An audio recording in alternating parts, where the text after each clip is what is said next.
Have you ever wondered what people meant when they said Bach was very economical in his writing? No waste of any kind.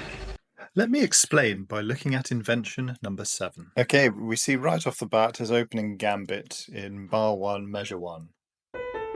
So let's find where he uses that idea in the first page of the music. Oh look, it's everywhere. It's everywhere!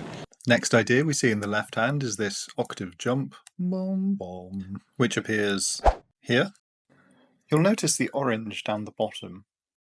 I've chosen to colour these orange because they don't quite fit the idea of an octave leap, but I think they're derived from it. I think they're kind of an amalgam of the large octave leap and the last 4 notes of the first idea.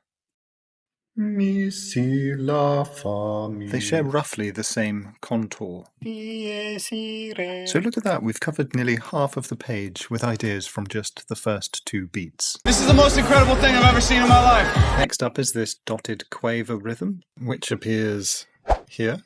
And that leaves us with the problem of trying to justify this string of semiquavers in the second system.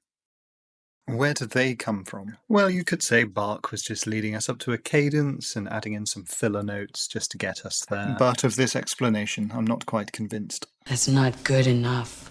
I think instead what he might have done was take his initial 6-note idea, and instead of taking off the first 2 notes, as we saw earlier, maybe he just took off the last 2. And if we allow him the inversion and the slight extension, we would end up with something like this.